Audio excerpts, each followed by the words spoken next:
Hi, and welcome to Open, the show that opens the Bronx and the rest of the world to you. I'm Kibin Alleyne, and today we'll update you on what's happening in and around our borough. Coming up, the CEO of Your Trauma Talk speaks about their upcoming mental health conference at the Theater Center in New York City. Then a hairstylist and Schwarzkopf professional ambassador speaks about her recent experience creating and coloring wigs for Venus Williams. After that, the regional director of Bronx SBDC talks about how they provide small business owners and entrepreneurs with the highest quality services. And finally, the CEO of Theory 9 shares more about their mission to improve the lives of New York City residents with their dedication to humanitarian efforts. So stay tuned, all this and much more is headed your way because we're now officially open.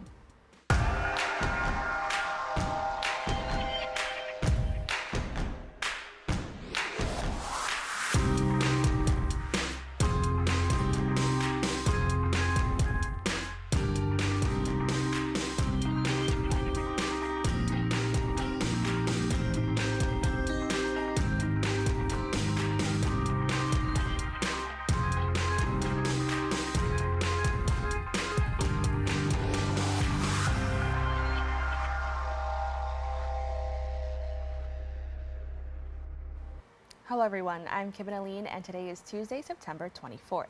You are now watching Open, a program that brings the Bronx and New York City straight to you. Don't forget to stay connected with us via social media at BronxNet TV. Dedicated to supporting wellness and prioritizing mental health, Rahul Maharaj established Your Trauma Talks as a space for healing. The upcoming mental health conference is designed to further assist individuals on their journey toward positive and healthy well-being. Rahul Maharaj now joins me to delve into the details of this initiative. Rahul, thank you so much for joining me. Thank you so much for having me. How are you today? I'm doing well, and I'm actually very excited to talk about this because, as we know, mental health affects everyone. And so with that being said, I'm curious to know what sparked your interest in exploring mental health. Basically, mental health, what sparked my interest is basically the traumatic journey I have been throughout my life. And one of the things that opened my eyes basically is that the things that happen among people within my circle throughout my years. And I see them go through different mental health things, managing especially of their mental health daily. My eyes actually opened towards mental health when I ventured to India in 2017. And I saw others treating others badly. And then I realized that people needed to speak out. This haunted me until 2018. So I decided I needed to let people be able to tell their stories and be able to be heard, as well as others to hear and know that they are not alone and they can overcome as well. Now, you mentioned telling stories. You know, what role did storytelling play in your life growing up, and how has it influenced your perspective on sharing personal experiences, especially in regard to mental health? I love that because storytelling, I'm a Hindu, born Hindu, but I'm very, very spiritual as my new book is coming out within the next couple of weeks or month. It's called Believe My Spiritual Journey. Now, I'm a Krishna devotee. As I said, I'm a Hindu, but also I went to Bible school. So think about what stories we heard when we were kids, the Bible stories, the stories of Sri Krishna as I'm a Hindu, and stories teaches us to be who we are if we actually listen, but also stories of raw things that I heard growing up. When I was growing up as a kid, my mom would tell me the story of a girl and this guy who was in love. And one day he comes and he makes a joke in front of his friends, in front of her. She takes her flip-flops off and slaps him in front of his friends. He goes home, he commits suicide, he drinks poison. So think about this. As a kid growing up, you're molded into a way of the raw truth, and a lot of people, it's hidden from them right now. So telling your story, especially the raw parts of your story and your trauma, will actually connect and resonate with you. Something I say out of my speakers at the conference, something that they will tell that will hit you deep inside, and you will be like, hey, if Ra can do it, if Kibin can do it, I can do it too. And that's why we need to hear stories, and it has played an important part in my life. Now, I want to highlight one of your stories, and that's with your book, Melly and the Pandemic. Can you tell me a little bit more about that? Well, Melly and the Pandemic is like basically my labor of love, I would say. Melly and the Pandemic, I wrote this within maybe a few weeks. But actually to create this and to go through it it basically took almost 2 years. Melly and the Pandemic is not, and I'll put it this way very nicely, it's not just a girl facing a global pandemic, but also it teaches about empathy, togetherness, the bond of family, friends, the people in your circle, to recognize that when you should be there for each other. So it tried to help kids especially connect and open that understanding change happens, especially with uncertainty. So, I mean, I really went deep into it, and it's not just a book for kids, but it's for everyone, for adults and everyone alike. And again, it teaches about change, which is something that people most of the time overlook, because change is inevitable just like that. Because every single day, life changes. Your life changed from when you were an infant to who you are today. Right. Now, with that, I want to talk about, because you mentioned it's not just for kids, I would say it's a family-friendly book for, any age within the family. Right. How do you touch on, certain themes that may be hard for some younger audiences to understand? Because if we're being honest, sometimes it's even hard for adults to understand. So how do you tackle that challenge? Well, what helped me to handle all these different things was creating a character called Jerry the Doctor. You would see him here. So I was able to connect with people through Jerry. Basically, within the book, you learn about resilience. You learn about empathy, the caring, as I said, the love, the bond that within family. So just as Jerry again, I created this guy as an animated series within the book. And from him, how great it is, I was able to spin off a story on Jerry the Doctor that's releasing this year. And if you see this book, it's like straight off of Disney. I'm not tooting my own horn, but that's how much work I put into it. But it's the lining of a story, the shell of his story, whereas people can understand. As I said, the themes was basically all about resilience and change within, how everyone feel, how they connect, and I had to fix the colors to match because of mental health. That's why it took a lot of time. Make sure the fonts don't connect that a child. We have so many children with special needs, and you open it and something would trigger something. You don't want that. I didn't want the colors to coordinate into the wrong direction, so I had to make everything to connect with every single person who opened the book. Like, if I hand you the book and you open it, I am sure you will feel the love and everything that was poured into it. And just hearing you talk about it, I can tell so much effort was put into it. And I want to say that I also appreciate, you have another book here and we have this one, that there's something for everybody, because mental health, as I mentioned in the beginning, is for everyone. And sometimes we often don't really think about younger children and how change could be affecting them as well. So I just want to say that I appreciate that you put effort into kind of acknowledging that there's a space for everybody when we talk about mental health. So I definitely wanted to say that. Thank you. And also to touch on it a little bit about Jerry the Doctor and creating that little atmosphere, I created a song because it was between spring, summer, winter, because there were 3 different waves of the pandemic and the virus, right? So I wanted everyone to feel the feeling. I actually wrote the book in 2020 in winter, in November. And let me tell you, I created a song that Jerry would sing for the kids. Hey, hey, it's a beautiful day. The sun is out, won't you come and play? So Jerry brightens your day.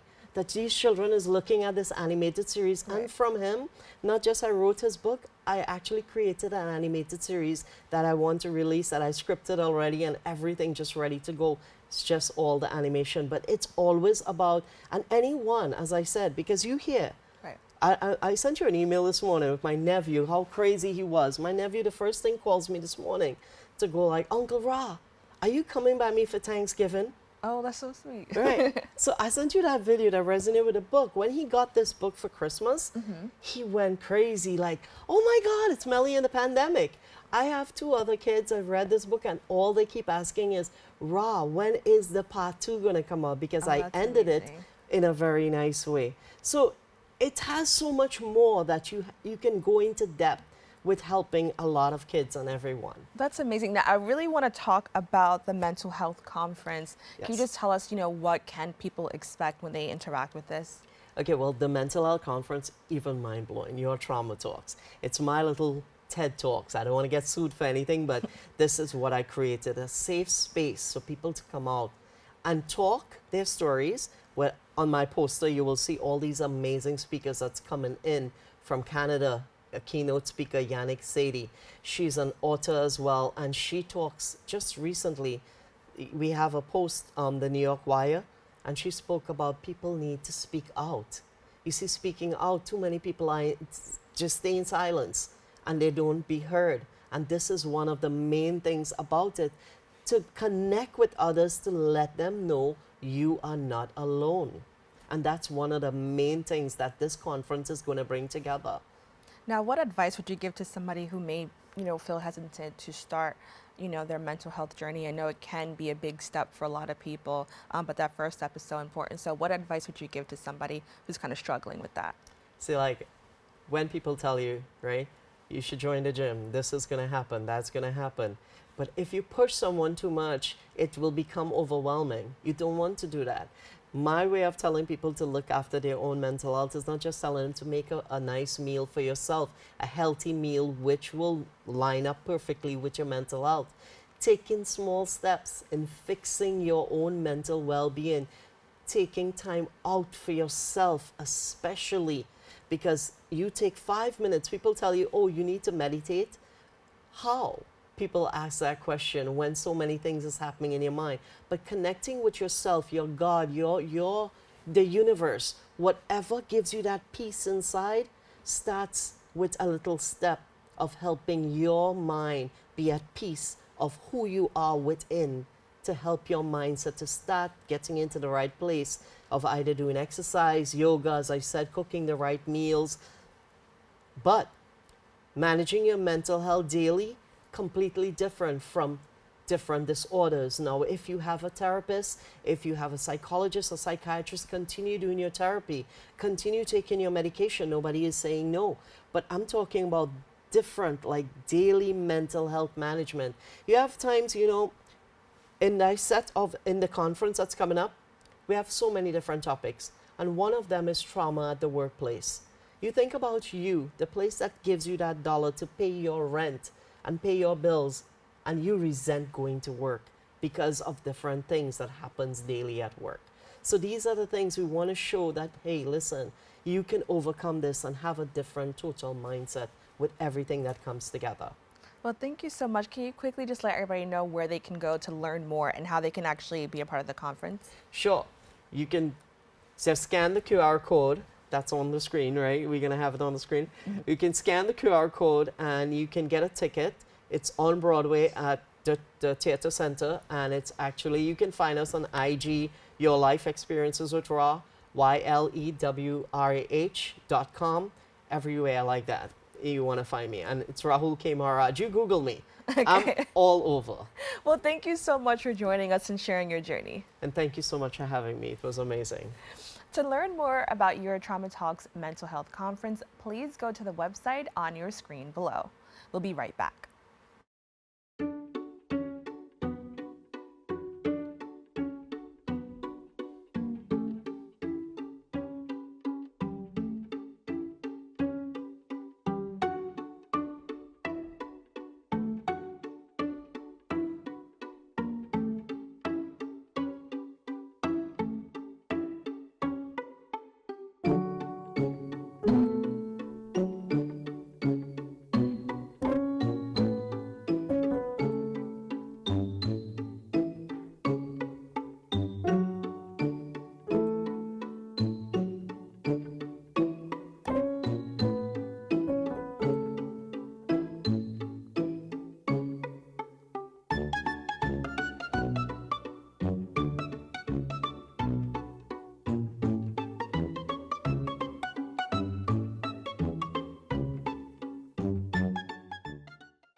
Welcome back. As we embrace the new season, many are eager to refresh their styles and revamp their looks. Joining me to share insights on styling and transforming textured hair while keeping it healthy is hairstylist and Schwarzkopf professional ambassador, Brendnetta Ashley. Brendnetta, thank you so much for joining me. Thank you for having me this morning. How are you doing? I'm doing well, and how are you? Good. Well, I'm definitely so excited, as I mentioned, to learn a little bit more about this. Now, before we get into that, I want to know more about you. Can you share your story of your journey to becoming a professional hairstylist and what motivated you to pursue this career? Absolutely. So I come from a family of hairstylists, both grandmothers, a cousin, and an aunt do hair. So I always like to say it's a part of my DNA. I've been in the industry now for close to 22 years. And it is a passion. I started when I was in high school. I worked all the way through my college years. And really just being able to see how you can transform someone from sitting in the chair to how they feel about themselves on the inside, just that has always been a magical moment for me. And now just really being able to elevate it to a new level with doing editorial work, working with celebrities, and still being in the salon with my clients, it has just become my hugest passion and most creative outlet. And I want to say, I think your story is truly amazing because, myself, I know a lot of hairstylists, and to see somebody in that profession kind of go on to do amazing things and do work that is kind of, just honored, I think it's amazing. So I want to, shout you out and give you that acknowledgement because I Thank do think you. it's really important. Now, to learn, I guess, a little bit more about hairstyling and all those things, as I mentioned, it's like a new season and people want to change it up. What are some effective ways people can refresh their hairstyle while maintaining the health of their hair? I always think of not every change has to be super dramatic. I think we always think of like, I change my hair, it has to go from, black to platinum. You can make subtle changes while still keeping your hair healthy. And if you want to do something that's maybe not a huge commitment. So I love extensions. I wear them all the time. It is an easy, fun, quick way to change your look up without having to do something super dramatic. If you are looking to go into color, I always say taking a very safe approach is going to always be best. And I think you really have to make sure that your stylist understands you and your journey and where you're on. So, consultation is going to be everything. The more you get in tune with you and your stylist, the easier it is going to be to go into these new transitions. Now, you mentioned color, so I have to talk about it. It's something that everybody thinks about at least once. For individuals considering a new hair color, how can they choose a shade that complements their skin tone and their personal style? So I first always say look at your skin tone. So you want to always remember that if you have warmer tones in your skin, you typically want to go with something that's more of a neutral to warmer color. And then if you have cooler tones in your skin, you want to go from something that is more neutral to cooler. So one of the things I like to think about, especially in the fall, we see a lot of like gingers and red, very rich hair colors. Everyone can wear those tones. You just really have to think about which one is going to complement you the most. As far as for like your personal style, really kind of get figure out who you are. I have a pop of pink in my hair. I like something that's going to be a little fun and flirty, a little bit on the edgy side, so that's why I go with like fun pops of color. But maybe if you're just wanting to introduce yourself into color, a lived in look is always going to be fun. Maybe something in the brunette family, because those are very subtle tones that you're introducing yourself into color. And then if you're ready, just go all the way out and go for it. I say, hey, go for it. Just take a gradual approach to it, because we know with taking your hair from dark to light, it can be very extreme, and we're all about keeping the hair healthy. Now, I know in my experience as somebody with textured hair, there's always been a lot of caution around dyeing your hair and, this idea that if you do it, your hair is going to fall out or like all these bad things are going to happen. What are some tips for those with textured hair who want to explore a new hair color but may be a little bit cautious? One of the biggest things that I absolutely love is the technology that we now have in products. So Schwarzkopf are lighteners, they have bonders in it, and bonders is what's going to help to keep the hair extremely healthy as we're going through the coloring process, as well as with like our toners. So that is going to be one of the best things that I love with now with technology and hair color and how things have advanced. I think when it comes into making sure that you keep your hair healthy, the first thing that I'm going to say is we really have to decide on how we're wearing our hair. So I always talk about that consultation. in that consultation, one of the biggest things that I like to ask my clients is, how do you like to wear your hair 90% of the time? Are we wearing our hair curly? Are we doing a lot of heat styling to our hair? Because that's going to determine what is going to be the safest way to color your hair. The other thing that I always want to ask is, how committed to this are you? I will tell you, the higher the color is, the more of a commitment is going to be. So if you're looking at those blondes and those platinum blondes, you really have to be committed to coming into the process of getting it retouched, but also the conditionings that come with it. So that is going to be a key to factor to help to understand what you're going to be doing with your hair and how light you should be going. And I definitely want to talk about, I guess, the commitment, because a lot of people have these like spur of the moments, like, I just want to dye my hair a new color. And then it's like, oh, you have to think about it 6 months from now. So I want to definitely say that's such an important tip. Thank you so much for sharing that. Now, I want to talk about the Up Your Hair campaign. Can you tell me a little bit more about that and what it is? Such an amazing moment. So, Up Your Hair Game campaign, it is all about athletes. So, Schwarzkopf, we chose three different athletes and they shared their hair journey as well as the hairstyles. We shared our hair story. And really, what it's all about is uplifting yourself within your sport or within what you do in your day to day and how you like to express yourself with your hairstyles. And I absolutely love this because I think sometimes we forget that athletes have a hairstyle or a signature way that they like to wear their hair on and off the field or the court. So this was a really an opportunity for us to hear their story and their hair journeys. Now, speaking of athletes, you had the amazing opportunity to style high profile clients like Venus Williams. What was that experience like? And how did it feel to kind of work with such a prominent figure? I think I'm still pinching myself from the moments. I can remember from the very beginning of when I got the phone call and I was asked to be a part of the shoot.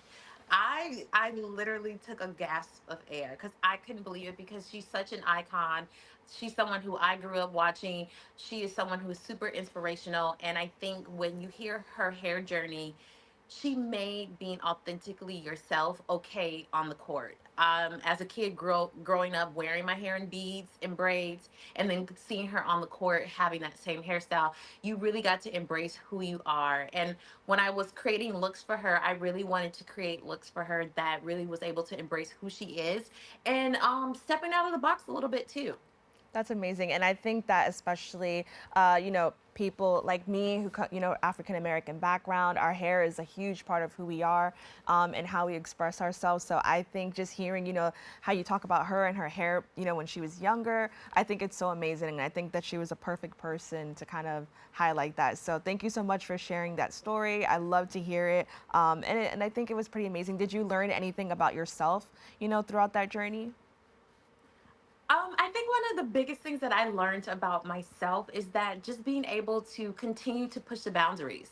I think so many times we get a little nervous or unsure about doing different things. I know Venus, she has worn shades of blonde before, but it's always kind of been more of a dimensional look, kind of lived in. And I said, I'm going to push it a little bit and we're going to go for something a little bit different. And I love that she loved it and she was all a part of the journey with me. So I think that that is something that I really learned and took away from this is be okay to embrace something new and push the boundary a little bit. Now, can you tell me a little bit more about Lift Chicago? Absolutely. So Live Chicago is going to be our Schwarzkopf event, and this is going. We've done this before previously in LA, and it's really all about lifting up and inspiring hairstylists and other artists that are in the part of the community coming together as one. Is going to be myself with two other stylists that are going to be on stage, Patricia and Josie. And we really are going to just be sharing our journeys. We also are going to be sharing some of our favorite techniques that we love to do behind the chair. I'm going to be talking about textured hair and how we can style it different ways, as well as healthy color options for us. And it's just a good, fun 2 days. Hands on education, a lot of panels. We have some moments for us to take some really cool pics. It's all about coming together and embracing and having fun in the industry. And I think that I love that we're doing these different types of events because so many times in the industry we don't get to actually come together, like we're together but we don't come together in smaller events. So coming together in something a little bit more intimate, we really get to connect with each other and the other stylists that are there. That's amazing, and thank you so much for sharing that. I hope to see it kind of expand and go to other places throughout the country. Can you tell me a little bit more about your hopes and how do you see to kind of hope this initiative expand? I'm really looking forward for us to do this, not just in like you mentioned, kind of expanding across the country. We've done it in LA. We're not getting ready to go to Chicago. I would love for us to maybe come to New York and do this. It really is an opportunity for us to connect, and I think that that is something of the biggest things that we're loving about the industry now is that we're bringing back that connection and that authentic good just feeling and vibe. And I am all about the good feels and the good vibes and coming together and connecting with other stylists. I think it is so important that we learn from each other and we can just grow and develop. Now, where can people go to learn more about protecting their hair, especially if you have textured hair? So definitely, if you go to Schwarzkopf USA on our YouTube channel, we have some videos that you can learn about some different things there. You can also come to me on any of my social platforms. Edgy B Girl, you can find me there. And I am always more than willing to help and assist with any questions that you might have. I think the biggest thing for everyone to do is connect with your stylist and have that consultation and come in if they're not asking you questions, you be sure to ask them questions. I think this is the opportunity for you both to get on the same page. I always like to tell my clients, I have a funny joke with them, and I'm like, we are in a relationship, we all go together, so we have to communicate. And I think the more you communicate with your stylist, the more you're going to be able to learn and grow from each other.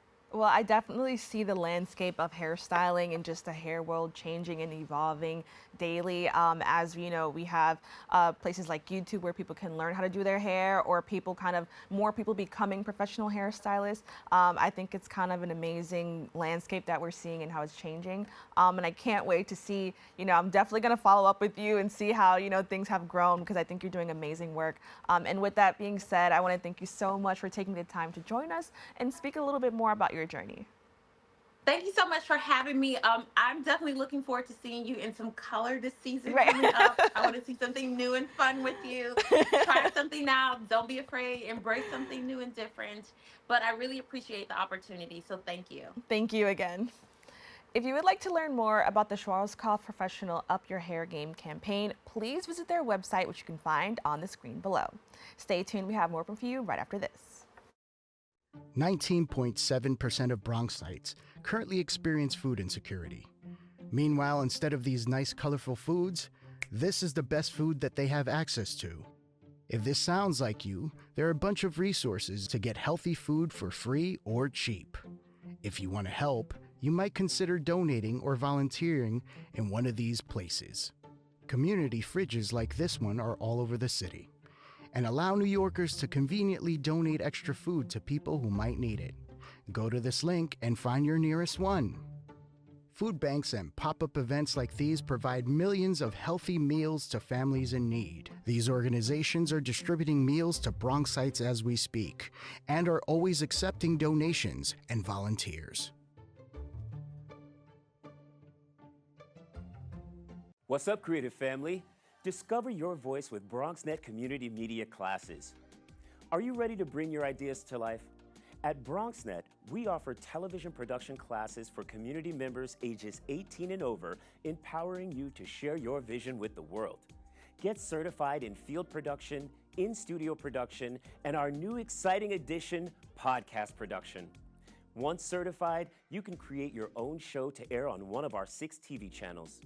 It all starts with our free Unleash Your Ideas Masterclass, designed to help you plan your show idea and set you up for success on your production journey. This class is offered at the beginning of each month for your convenience. Our dedicated BronxNet team is here to support, encourage, and uplift you every step of the way. Join us and become a part of the creative force that engages and inspires the Bronx community and beyond. Sign up today and start your media journey with BronxNet. Visit bronxnet.org/education to learn more and register. Let's create something amazing together. Welcome back. For over 3 decades, the New York Small Business Development Center has delivered private business advisory services, training, and business research to small business owners and aspiring entrepreneurs in New York. Regional Director for the Bronx SBDC, Vanessa Joseph, joins me to discuss this effort and how it'll impact Bronx business owners. Vanessa, thank you so much for joining me. Thank you for having us. Now, can you tell me a little bit more just about the New York SBDC and its primary services that they offer? Sure. Great question. So I want to start off by saying earlier this year, we celebrated 40 years as an organization. Wow. So that is 40 years of us working with businesses, with our stakeholders, government, to provide assistance and resources to businesses. So, jumping into that, our primary services really, it spans a wide range, but it falls under three main umbrellas. And that's our no-cost one-on-one business counseling, our trainings, and our research that we offer to businesses. And businesses, whatever stage they're in, can reach out to us from pre-venture to mature or in the growth stage for assistance. Now, how does the organization kind of leverage and use its partnerships to kind of support small businesses that they're serving in New York City? Yeah, so we tap into, many of our,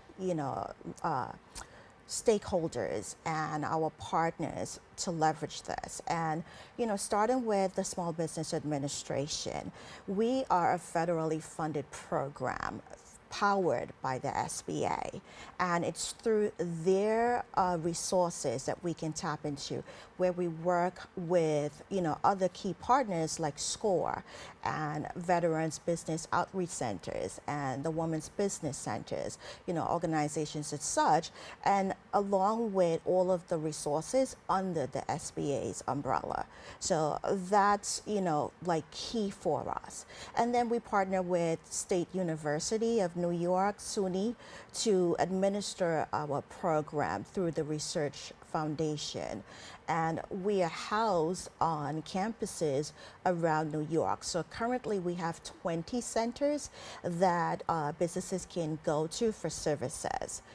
So that is critical for us. And then you talk about extended partnerships like with our financial institutions, our CDFIs, our tech incubators, and so many more that we can utilize their resources to even provide more to our businesses.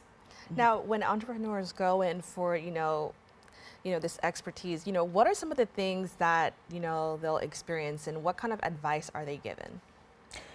So for one, it's an intimate experience, and that is under our one-on-one counseling with our business advisors who are experts at what they do. But, you don't have to know everything, and that's the message we want to share with our businesses, right? There are resources out there like us to help support you along your entrepreneurial journey. So don't worry about what you don't know. Your first step is connecting with us. And we want our businesses to reach out to us from, the time you even have a thought or an idea that maybe I might want to explore entrepreneurship, because it's at this stage that is critical, where you need the most support and the most advising in order to develop your business plan and move it forward. And I think it's so important that you mention that, because a lot of people have amazing ideas, but they get intimidated, Yes. And they think about what they don't know, and it kind of stops them from, pursuing that further. So I'm so glad that you mentioned that it's okay if you don't know everything. Organizations like yours are there to help. So thank you so much for, talking about that. Now, I definitely also want to talk about how the organization provides women, veterans, and individuals with special needs, and just minority entrepreneurs with support as well. Can you tell me a little bit more about how you kind of tailor your services to meet those from underrepresented communities? Yeah, so, underrepresented communities is huge for us, right? Because we want to get these resources and information and trainings out there to them. So when you think, for example, the special needs, just last year and continuing for this year and next year, one of our partner campuses, right, the Farmingdale State University, was awarded a grant from the New York State Center for Disability Entrepreneurs.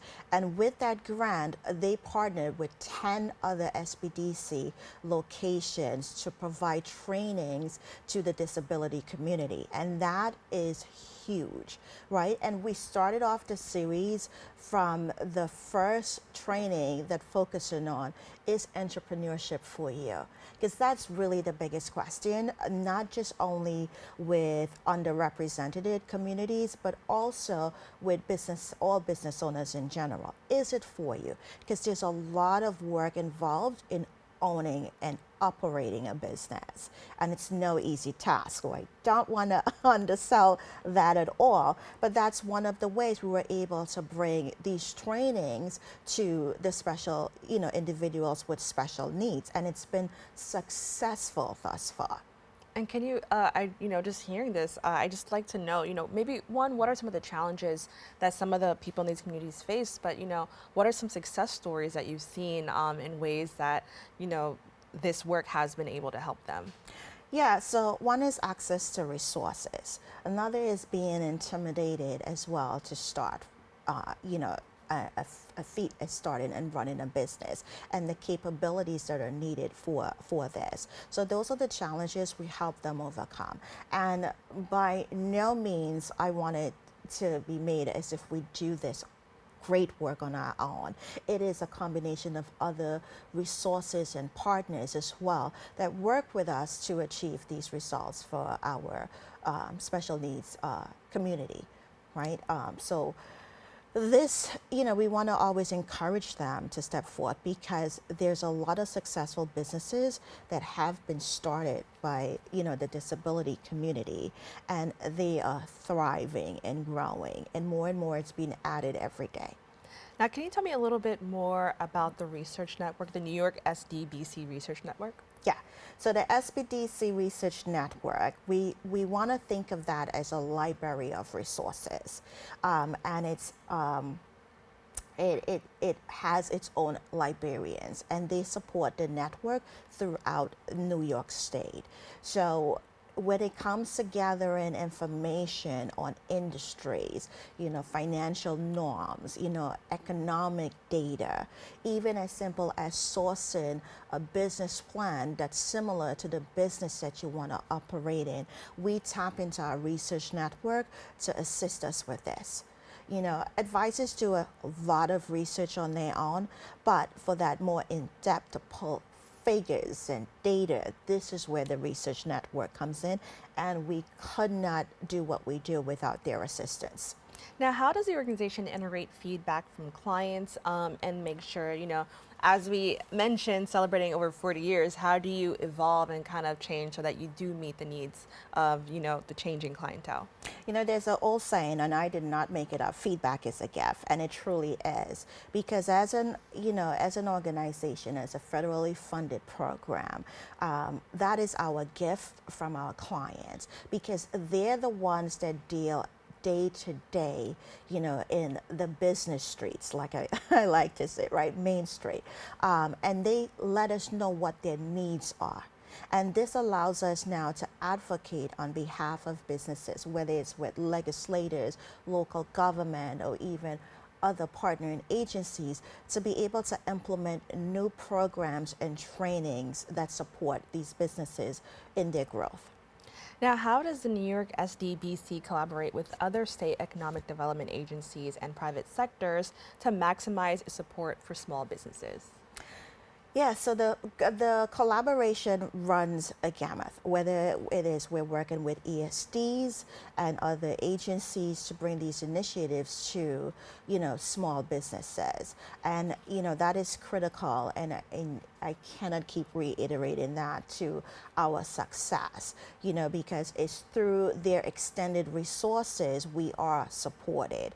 It is, for instance, yesterday it was announced by the governor that there's a new program that focuses on certifications for this, and it's going to be, and excuse my Spanish if I get this incorrect, but Respuesta Rapida, right? So where for Hispanic Heritage Month, the Hispanic community can, really get their applications expedited within 90 days.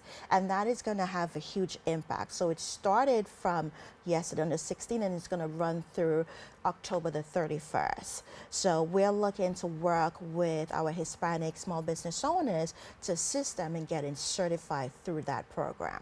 And speaking of, just very quickly, if you could tell us, how has it been impacting, business owners here in the Bronx? I know in the Bronx we often do struggle with so many things, and I know that owning a business is very hard. So how has this been able to kind of positively impact Bronx business owners? Well, I can start off by saying just for this fiscal year alone, the Bronx Center has assisted over 600 clients that are an incorporation of new and existing businesses.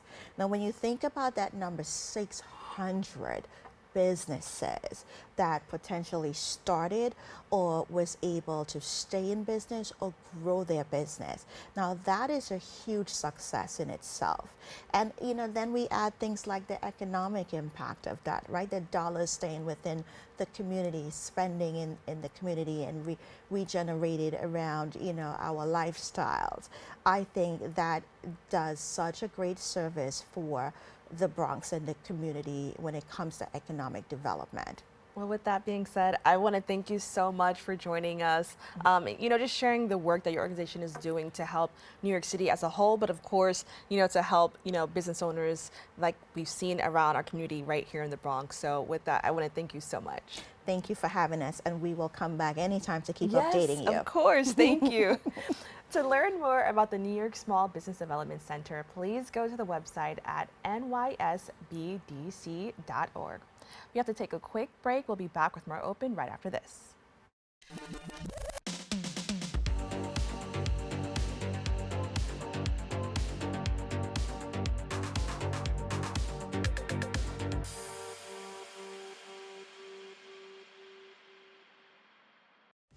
Hey, creative family. My name is Timothy Coleman, and I'm the Director of Education here at BronxNet. And I'm standing in BronxNet's Media and Technology Studios in the South Bronx because I want to let you know about an amazing program that we're bringing back that highlights the creativity of community members just like you. Emerging Media Makers is a show that introduces you to BronxNet's certified producers. They've taken a step in their creative journey by enrolling in BronxNet's media training classes. On this show, you'll get to see the many ways that our certified producers have created a space that's all their own. Emerging Media Makers, your passion lives here.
Welcome back. Theory 9 aims to enhance the lives of New York City residents by developing and providing high-quality services and programs that foster self-confidence and work towards self-sustainability for the people they assist. CEO Shakir Seagers joins me to discuss their mission. Thank you so much for joining me. No problem. Thank you for having me today. Now, can you tell me a little bit more about what inspired the founding of Theory 9? Man, it just started with a group of kids coming from the community. We didn't have our park touched in about 20 plus years. And I was coming off a music tour with YBN Corday and 24K Golden, and the pandemic hit. and it just started with the park. You know, we renovated the park, put up new basketball courts, new rims, painted the lawns, painted the benches, and then from there, just it needed structure. So, you know, we being a staple in the community, being a leader in the community, I just set out to put some guidelines in the community, and you know, it went from there. You know, 5 years later, we're just rolling. Now, I'd really love to learn a little bit more about some of the key programs and services your organization offers. Can you tell me a little bit more about that? We offer education workshops, mentor programs, basketball, health and wellness, community engagement projects, things like that, vocational training. So we're working on like a trade program called the Floor Man's Dream. And it's just not about the basketball, it's not about the community, it's about giving these kids a trade. So my partner, Isaiah, he's a floor man. So we teach the kids flooring, wood, and the basics of getting into the trades and stuff like that. Now, how does this, you know, in general kind of foster confidence and self-sufficiency? I mean, confidence is what we need, you know. It's just even like getting up here, you know, we need the confidence. You need the confidence to run your show, you know. You need the confidence to build. You know, kids today, that's what they need, coming out of the pandemic, coming out of things like that, and that's why we started Theory 9, you know, to structure up. It was just about being confident, being self-sufficient, being yourself, having the courage to do these things. So it was setting out just to build off of that. And speaking of the pandemic, I know it's changed so much for so many people and just how we kind of view the world that we live in. How has it kind of impacted your organization, and how have you seen it evolve since the start of the pandemic? Since the start of the pandemic, it was crazy because, you know, we were stuck remote. We was all home. Teachers became the computers and the parents. So things changed drastically, and it changed fast for everybody, you know. You know, kids got lost, you know, in the source of being out there with the negativity. And it was just about bringing the positivity back into the community, growing from that. But yeah, I definitely want to also talk about, you talked about how like computers became the computers teachers. they became the teachers. Yeah. So, sorry, my bad. Ooh, got a cold. But they came the teachers. Computers became the teachers. You know, the students became more of they thinking they know everything, and it just became a balance of trying to fix those things between the two. And I would say now that you work, you know, with young people, how do you kind of use technology in the way that can assist them? Because I know just technology in children, you know, people have these ideas. So how does it impact the work you do? So technology is everything, you know. It's the computer, it's the phone, it's the laptop, it's runs today's society. So technology is being on top of that. So teaching these kids about things of such, you know, taking them back to the computer classes, taking them back to having these resources in the community, taking them back to learning the basics of where we come from, you know. So that's where we at with it. Now, what are some of the most impactful events or initiatives that Theory 9 has hosted? We hosted over 200 community events. Back to school, we in our fifth back to school event. We host turkey drives, basketball tournaments for the community throughout the whole year, fall, spring, winter. We have a basketball program, the Rising Kings, which is now, this year we just competed on the Puma circuit, finished top 50 in the country out of over 200 teams. And just keeping it going from that, you know, growing from that. And can you tell me a little bit more about Rising Kings? Rising Kings it's a fast-growing program, you know. When we started Theory 9, it was about just having structure in the community, and the kids love sports. So basketball is something we came from, we grow from, you know. It's what we brought the community back to what we're doing, because, you know, the basketball courts started from there. So the Rising Kings just grew up fast, you know, marketing, and just building with people of such. You know, it's just a fast-growing program. We started this program about 2 years ago, out of being business 5. We started about 2 years ago, and then we're one of the top 5 basketball programs in the city right now. That's amazing. Can you share any success stories or testimonials from some of the kids who have benefited from being a part of Theory 9? Definitely. Over 20 kids in college now. Whether it's D1, D2, JUCO community. We got from 4 teams in our first 4 teams in our first year to 11 teams. So we started with, we got 10U all the way up now to high school. We got a college athletes that's out there. We got professional athletes. So we got about 5 kids that just went professional overseas that's coming through the program, alumni from the program. So it's just been a place where ideas really grow. You know, the kids bring me the ideas. I come up with the ideas, and I just try to elevate what the community wants. Now, as we heard the saying that it takes a village, to raise a child, can you talk a little bit more about how you may have connected with other, community organizations or just people around to kind of help, support the children of the community? It's crazy because I didn't think I'd be doing this. I didn't think I wanted to be off the camera, behind the scenes. I don't do this for the camera reviews. I do this because this is what my heart desires. This is what my heart wants. This is what the community wants. So many people look up to me. I was a knucklehead in the community, and to be able to have these kids looking up to me now, it's just like so many people depend on me. We do monthly food drives. Every day, every month, when we come out there, it's a line. And that's not enough to feed the community. People are coming up to me asking, needing gym space, needing classroom space, needing all these programs. We had programs like Aspira back in the days. We had programs like the Big Apple who got us up in the community and showed what the community was out. We did block parties back then. Now, there's no more block parties. There's no more gym access. There's no more gym spaces. There's no more classrooms. The after-school program's not there. The school lunch is different.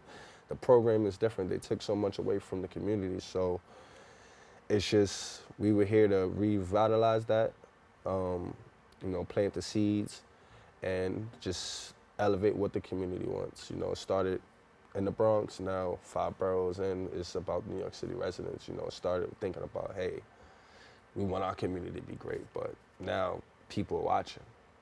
It's bigger than us. Now, I also want to touch on how you talk about your past and how you were growing up.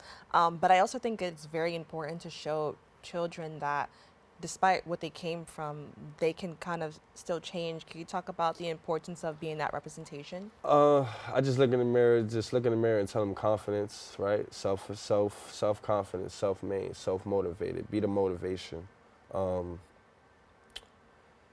Just looking at that and build off of that, Today is more, everybody's mentally broken. Families ain't families no more. People depending on certain things that they don't come from. So to build all these things back, to build the community back, show the generation that we are better, be better than what we come from. Be the better version of yourself. Every day, wake up, strive to be the better, stay humble, stay hungry, stay disciplined, stay self-motivated.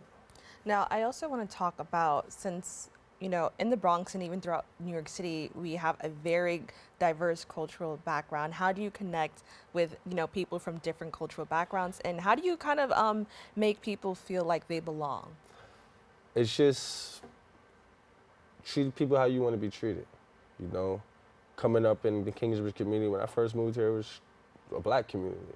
Now I'm dealing with the Hindus, the Arabs, the Spanish. We have spent more Spanish based around here. And, I don't know the language, but these are my people. I don't, they speak it. I understand it. Might not speak it, but I understand it. So it's a love language we have. It's a community base we have. To sit here and be like, I'm from this community, and I could be able to give back. That's a big thing. you know, people really, really, really depend on the resources. So if we don't have the resources, it's a wild, wild west out here. So my job and my objective was just to bring as many resources as I can back to my community, back to where I'm from, so things change. And things have begun to change. Now, looking forward, what are some of Theory Nine's future goals? We just want to get a brick and mortar. You know, we want more space. We want more classrooms. We want to do more things for the community.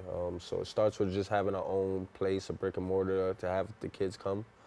Because, you know, after school programs, you got to go through DYCDs and programs and permits to try to get these things. So just having a brick and mortar for these kids to come, just building more awareness on the program, bringing more resources back to the kids. You know, like we say, our motto is a place where ideas grow. So I just want to bring back all your ideas from the community, bring them to us, and let's grow them from there. And do you have any upcoming events or any upcoming programs? So this year we are in year 3 of the Rising Kings program. We do mentorships at schools, so we run like a Big Brother mentorship program or financial literacy programs at certain schools, Baychester Middle School, Mary Carey High School, MS 244. So it's just about getting into more schools, reaching more kids, and just bringing back the resources because they the ones who need it. You know, it's not about us no more. They looking up to us, and if they not looking up to us, then they think they're above us. So it's about having the order, bringing back the structure, and just bringing back unity back into these communities. Well, I want to thank you so much for joining us and sharing, you know, some of the work that you've been doing to kind of revitalize our communities and kind of, as you mentioned, bring some structure, because that's definitely what we need. We need these days. So thank you so much for sharing that. Just looking back, like I said, I parked 20 years, they ain't been touched, but we just got a grant, got a bathroom in the community now. The kids don't gotta go, or, you know, so we got a bathroom in the park now, park being renovated, new park, new floor. Let's go in and get some more space for these kids so they stay off these streets. I'd love to hear it. And to keep up with this organization, please go to their website at wearetheory9.com. We've come to the end of our show today. I'd like to thank all of our guests for joining us and you, the viewers, for tuning in. If you missed any part of today's show, you can catch your recable cast at 5 and 10 p.m. on Optimum Channel 67 and Verizon Fios Channel 33, or watch anytime on the web at BronxNet.org. You can catch a brand new episode of Open with Darren Jaime on Wednesday and with Rena Valentine on Friday. I'm Kibin Alleyne, wishing you and yours safety and wellness now and always. See you next time.